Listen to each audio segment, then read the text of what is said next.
Hi, it's Jamie Eade, a student at NAIT. We're going to break down some chicken and make some chicken cacciatore for you here. When we're dealing with raw meat, any kind of raw meat, we're going to want to make sure we're very aware of our sanitation. So we're going to start off by putting some gloves on. One that helps you keep safe, so if you have any cuts or nicks, you aren't getting any kind of juices or anything in there, and as well making sure that you're not doing any cross-contamination. So we've got our chicken, now that we've got our gloves on, we got our chicken here. What we're gonna do is we're gonna go underneath and we're gonna feel for our wishbone. When we're feeling for the wishbone, I've got it right here, and I'm just gonna cut it just around with a paring knife. You're not gonna wanna do this with a chef knife, because that's a bit excessive on what you need for a blade. I'm just gonna go in and I'm gonna cut around so we can start to see our bone here. And with our meat, we can sort of peel it away with our fingers as well.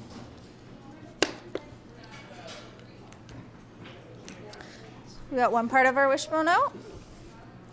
Now we're going to look for our other part.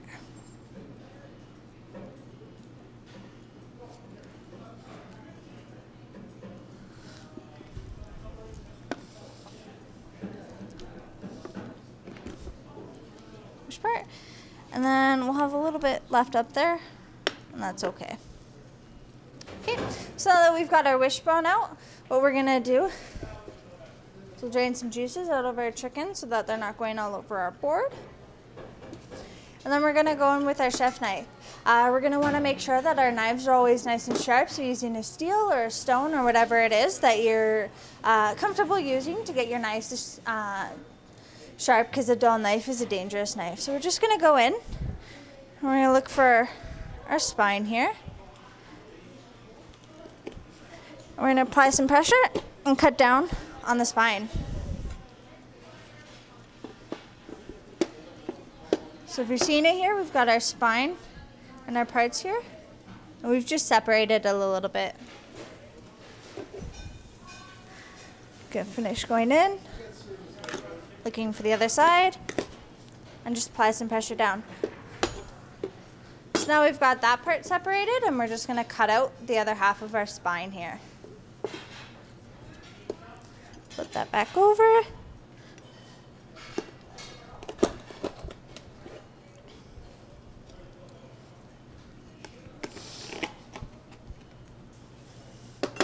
Okay, and that's our spine.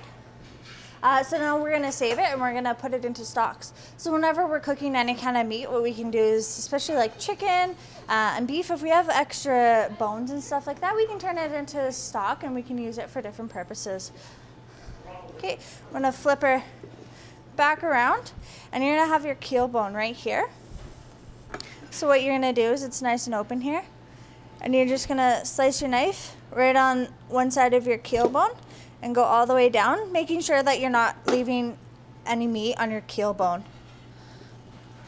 Okay.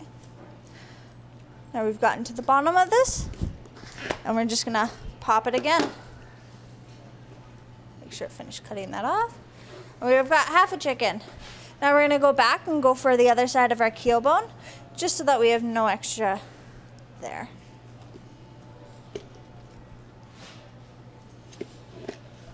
There we are. There we go, and we got our keel bone. And that can also go into any of our socks. So now we'll just separate it. Separate our leg from our breast.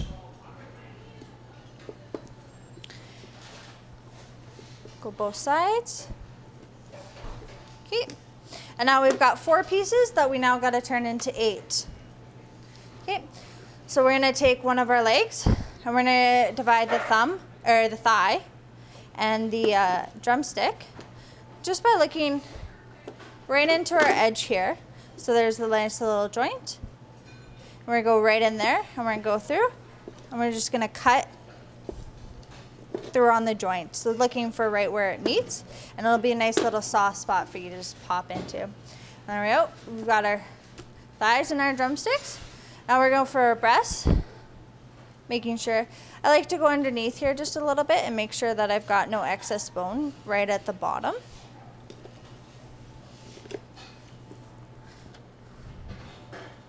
That's nice and clean. Do the other one as well. And we're good there. Okay. And then we'll have our rib cage that we're gonna have to cut through here. So we're just gonna look for about half of our breast. Going further onto the side that we have our drumette and our wings. We're just gonna cut through. We're at 6 pieces, and do it one more time.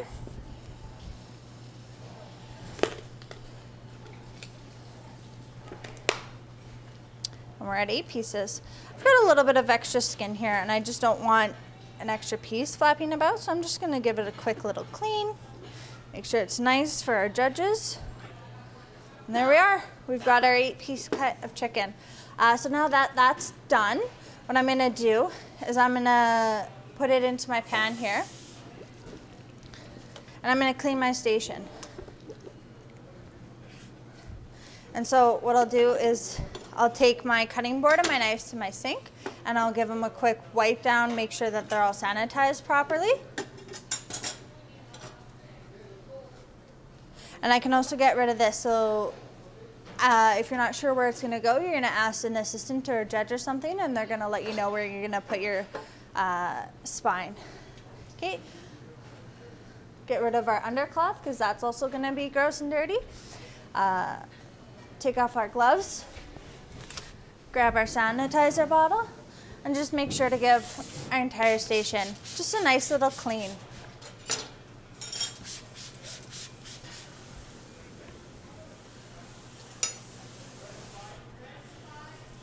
And now my station is nice and ready to go again. So what I'm gonna do is I'm gonna get my pot going on a nice high heat so that we can get some color. I got flour, pepper, and salt just to give it some seasoning, because you don't want a plain flour, because what a plain flour will do is it's just another way to get some flavor in there. Okay. Letting my pot get nice and hot.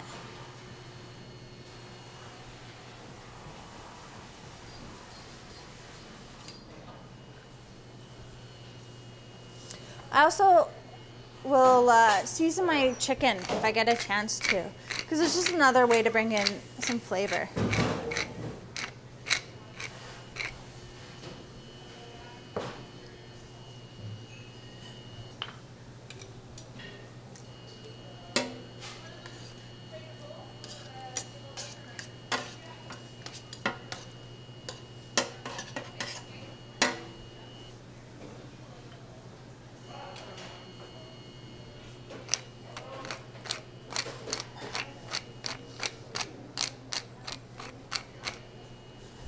Go. Waiting for our pan to get nice and hot.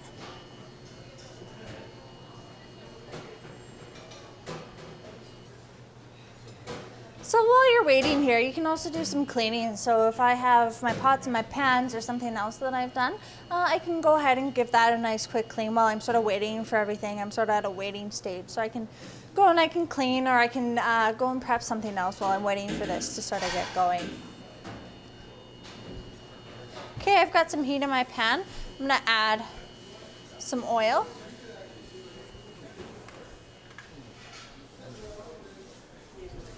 Gonna take a heat-proof cloth, because you never know. Give it a little bit of a stir. And then what I'm gonna do is I'm gonna take my chicken, I'm gonna dredge it in my flour, making sure to completely coat it.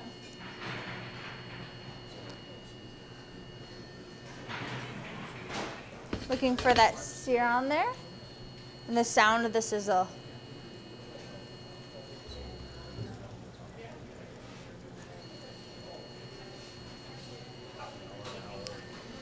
So when I put my chicken in, I give my pan a little bit of a shake just to make sure that it doesn't stick.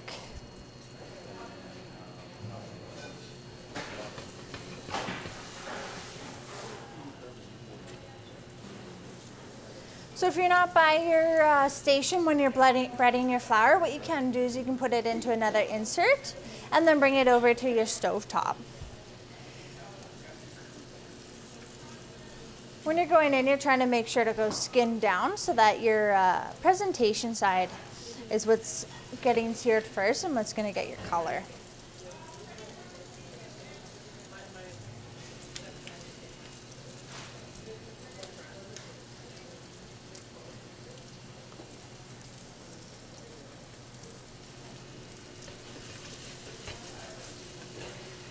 Okay, my chicken's browning, so I can get rid of my flour bin.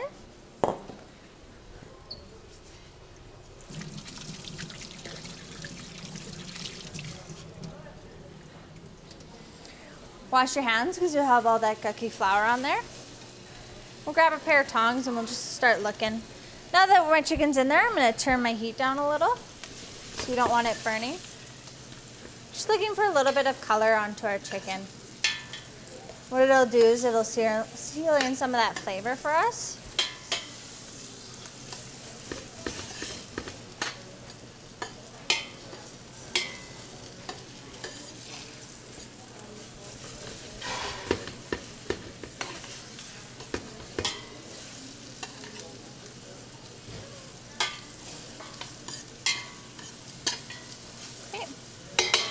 While they're searing the other side, I'm just going to give my station a nice clean once more.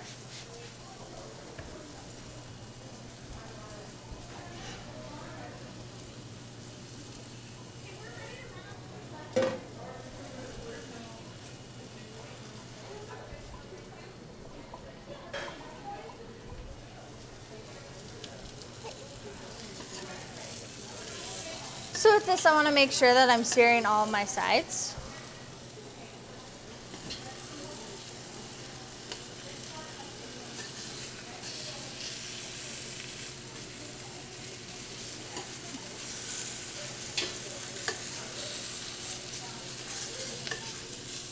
And just sort of as they're done, we can go ahead and throw them back into that pan there.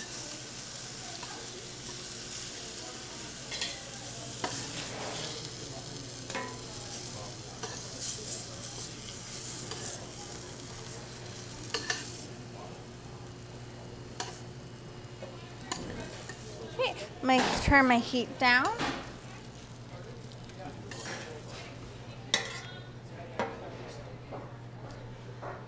And then what I'm going to do is I'm going to add my vegetables. So when I'm adding my vegetables, I'm going to add my larger stuff first. And what that's going to do is it's going to be able to cook for a couple of minutes before I add in my smaller stuff like my garlic and my carrots.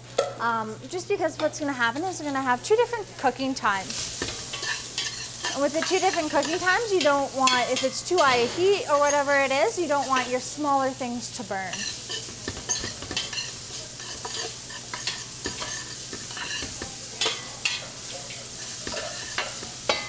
While I'm waiting, I'm going to give it a little bit of salt and pepper because I enjoy seasoning as I go and making sure that I can attain as much seasoning as possible and as much flavor development as possible into my dish.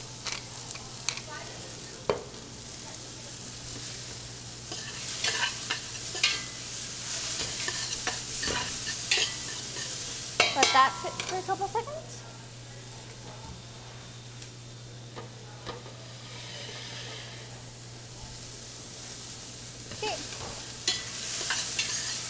So it's been in for a minute here, starting to get soft. You can see it in your onion. I'm going to add in my garlic, making sure to get all of it. And my carrots, which are my 2 last veggies. And give those a quick little stir.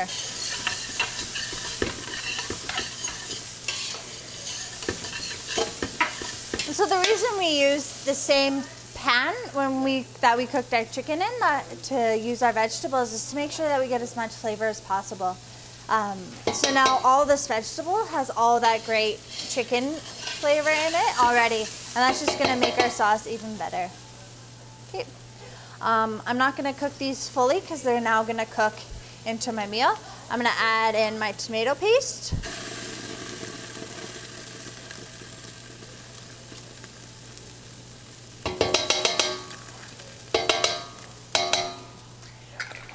And stir that in. So I like to cook out my tomato paste a little bit just because it's a canned product.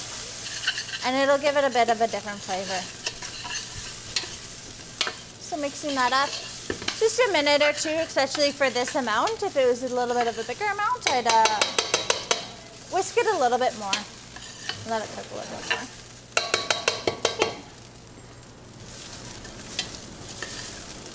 So now that it's sort of cooked, I'm gonna add in my tomato.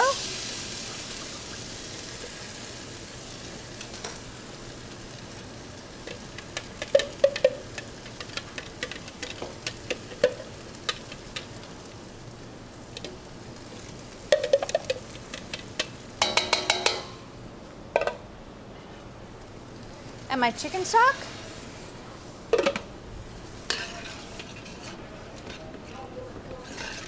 Give that a bit of a mix. Make sure it's fully incorporated. We can add in our bay leaf, remembering to take that out at the end when we go to serve it. And our dried basil. Give that a bit of a stir. Once more, I'm gonna add some more pepper.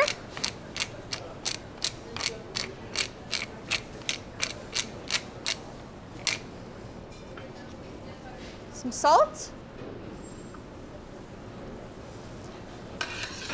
Give it a mix. We're gonna give it a flavor test just to see where we're at, whether it's gonna need a little bit more salt and pepper. And I'm gonna say that it's gonna need a little bit more salt.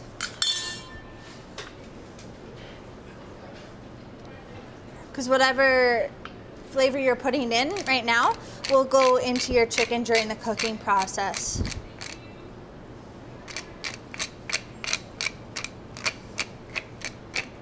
Okay, so it started to bubble again.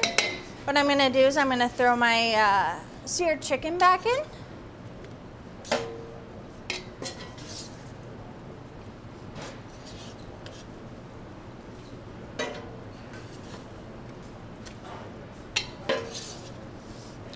I'm done with this pan. I'm gonna mix it into my sauce. For this amount of chicken, I'd use a smaller pan. In competition, you'll have 2 whole chickens, so this will be an appropriate size. And just to make sure it's covered as much as possible.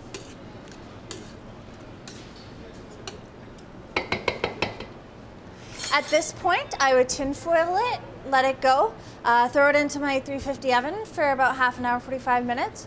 While that's going, I'll make my pasta, I'll make my dessert, whatever else is going, and then just make sure to double check it every once in a while so that it doesn't burn or you don't have any incidents. And when you pull it out, remember to probe it, because nobody wants raw chicken. And that's how you do your chicken cacciatore.